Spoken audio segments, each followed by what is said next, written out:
Assalamualaikum warahmatullahi wabarakatuh. Selamat siang, salam sejahtera untuk kita Waalaikumsalam. semua. Em, Pada kesempatan ini kita akan mengobrol kebangsaan dengan tema memaknai 4 pilar bangsa merawat Indonesia. Nah, pada kesempatan ini teman-teman kita dihadirkan oleh 2 narasumber yang sangat istimewa begitu ya. Yang pertama ada Bapak Agung Prawira Putra, RSH, dengan jabatan PPUPD Ahli Pertama dari Inspektorat Merangin, dan narasumber kedua kita yaitu Bapak Ade Nugraha Sahbanta SE dengan jabatan Pranata Kewilayahan, Seksi Pemerintah dan Ketertiban Umum di Kecamatan Tabir Lintas. Nah, terima kasih Bapak, semoga pada kesempatan ini kita dapat berbincang bersama terkait kebangsaan ya. Nah, pada kesempatan ini kita membahas nantinya tentang 4 pilar bangsa gitu.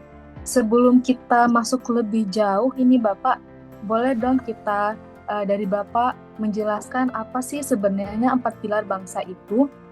Terus kenapa istilah ini juga disebut sebagai konsensus dasar berbangsa? Karena yang kita tahu 4 pilar itu kan yang pertama ada Pancasila, kemudian Undang-Undang Dasar 1945, NKRI, dan Bhinneka Tunggal Ika. Nah, boleh Bapak memberi penjelasan terkait hal tersebut? Boleh dengan Bapak Agung Prawira Putra? Baik, Bu Ainun. Nah, tentang 4 pilar bangsa, menurut penjelasan kami di sini adalah kumpulan nilai-nilai luhur yang menjadi fondasi atau acuan dalam kehidupan bermasyarakat, berbangsa, dan bernegara. Sebagai contoh berikut ada Pancasila. Pancasila di sini adalah sebagai dasar negara, ideologi nasional, dan pandangan hidup kita dalam berbangsa Indonesia. Yang kedua, ada Undang-Undang Dasar Negara Republik Indonesia tahun 1945 atau UUD 1945, yaitu sebagai konstitusi negara dan dasar hukum yang menjadi landasan operasional sistem pemerintahan dan negara kesatuan Republik Indonesia sebagai bentuk final negara Indonesia yang berkomitmen menjaga keutuhan wilayah dari Sabang sampai Merauke.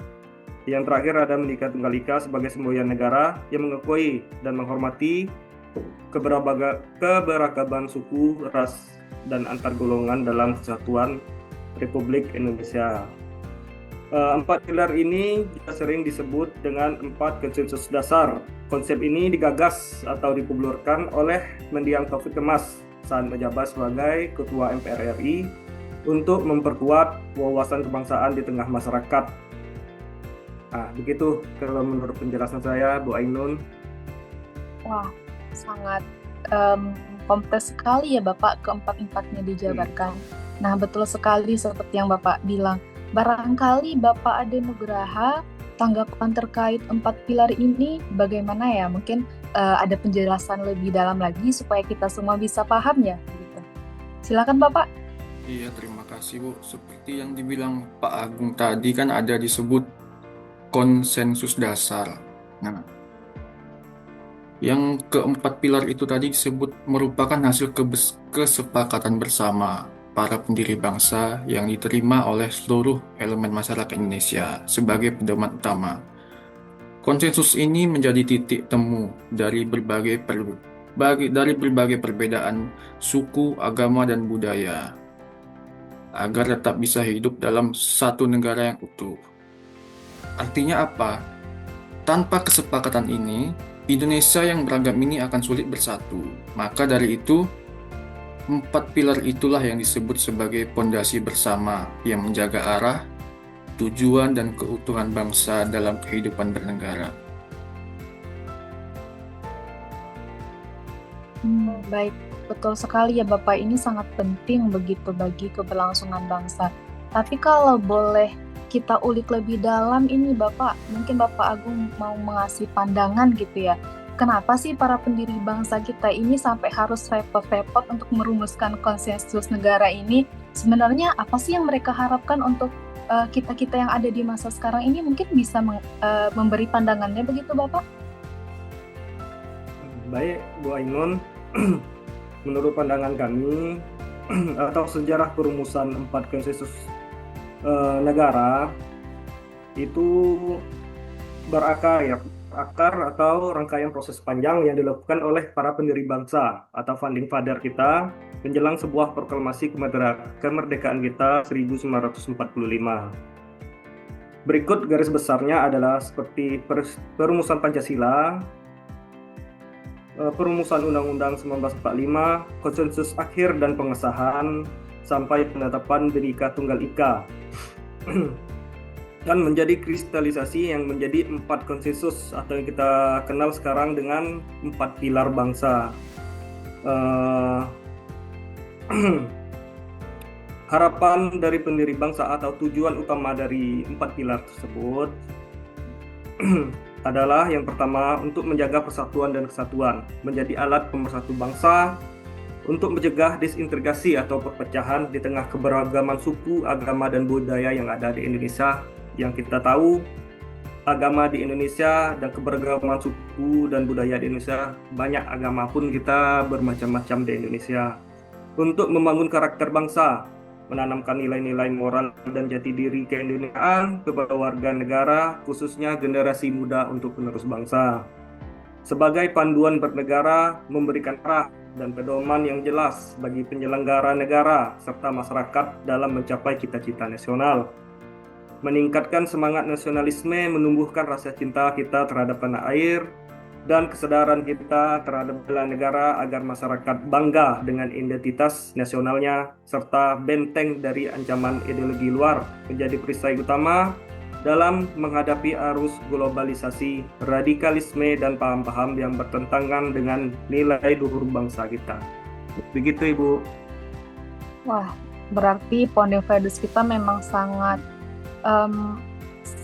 menghargai bagaimana ide-ide mereka supaya bermanfaat bagi kita, begitu yang sangat kompleks, supaya tadi seperti disebutkan untuk mencegah disintegrasi, supaya agar memperkokoh kecintaan kita kepada bangsa kita ini. Tetapi Bapak, untuk Bapak Ade nih, misalnya kalau dari penjelasan tadi, pasti kita yang merasakan hidup zaman sekarang punya kekhawatiran ya, bagaimana misalnya yang disebutkan Bapak tadi, harapan-harapan para leluhur kita itu tidak tercapai karena itu hanya menjadi jargon gitu barangkali. Nah, bagaimana tanggapan Bapak Ade terkait hal ini? Apakah 4 pilar ini benar-benar bisa menjawab tantangan kehidupan berbangsa kita atau bagaimana? Silakan Bapak. Iya, saya sangat setuju, Bu. Tapi dengan kekhawatiran itu memang cukup beralasan.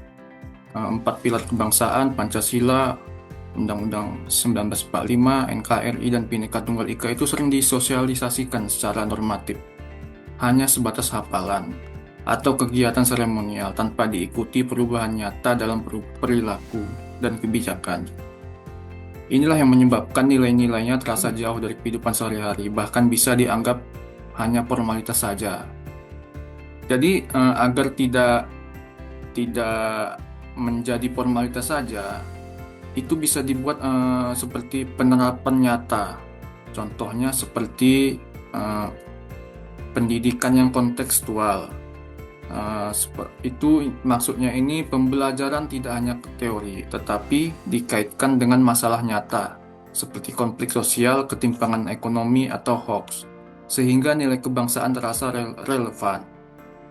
Selanjutnya itu partisipasi masyarakat. Maksudnya nilai kebangsaan harus hidup dalam ruang publik melalui dialog, kolaborasi, dan keterlibatan warga dalam menyelesaikan masalah bersama. Intinya, tantangannya bukan pada konsepnya karena sudah kuat, tetapi konsistensi pelaksanaannya. Kalau nilai-nilai itu benar-benar hadir dalam kebijakan dan perilaku sehari-hari, maka 4 pilar tidak akan sekedar slogan, melainkan menjadi pedoman hidup berbangsa. Itu, Bu. Menarik sekali ya Bapak, sudah saya rangkum 3 yang perlu kita pegang di zaman sekarang ini untuk agar bagaimana 4 pilar tadi tidak hanya slogan begitu ya. Tetapi bagaimana nih kalau kita ngobrolin misalnya Pancasila dan Undang-Undang Dasar. Nah di situ kan kalau kita lihat di zaman sekarang, misalnya contoh fenomena yang marak itu kan polarisasi di media sosial begitu ya, yang mana banyak yang merasa paling benar sendiri, tidak mau mendengarkan pendapat yang lain. Nah itu kan sebagai ancaman begitu. Itu adalah yang terlihat nyata di depan kita begitu. Nah kira-kira bagaimana sih supaya hal-hal tadi itu tidak terpecah dan kita bisa menyiasati dari hal-hal tersebut. Nah, mungkin dari Bapak Agung ingin menambahkan atau memberi pandangan? Baik, menurut pandangan kami, jika sikap-sikap itu, sikap menghargai pendapat itu sudah luntur ya di dalam masyarakat, itu sangat bisa merusak tatanan bangsa. Beberapa risikonya mungkin seperti polarisasi dan perpecahan masyarakat tanpa rasa hormat pada perbedaan-perbedaan di dalam masyarakat, kita akan terkotak-kotak dalam kelompok-kelompok yang ekstrim. Dialog akan digantikan oleh debat kusir atau debat yang penuh emosi, dan perbedaan kecil bisa memicu permusuhan yang mendalam di antara kelompok masyarakat kita. Mungkin juga bisa meningkatnya potensi konflik sosial. Ketidakmampuan menerima pendapat orang lain seringkali berujung pada tindakan intoleransi atau kekerasan fisik. Nah, seperti kita tahu, sering terjadi konflik-konflik antara masyarakat kita di berbagai daerah. Tumbuhnya otoritarianisme dan radikalisme di dalam lingkungan yang tidak menghargai pendapat. Orang cenderung memaksakan kehendaknya. Hal ini bisa menjubrukkan paham radikal atau mendukung gaya kepemimpinan yang otoriter. Terhambatnya kemajuan dan inovasi, serta hilangnya kepercayaan pada institusi demokrasi dan erosi budaya gotong royong.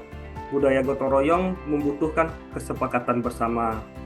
Kalau kita tidak bisa menghargai pendapat atau perbedaan pendapat, kerjasama kelompok rasanya mustahil dapat dilakukan oleh individu yang mementingkan egonya masing-masing. Gitu, Ibu. Iya, tapi itu ya dampak dari yang disebutkan Bapak tadi terhadap apabila kita tidak mengikuti 4 pilar ini dengan baik ya, tidak memaknainya dengan baik.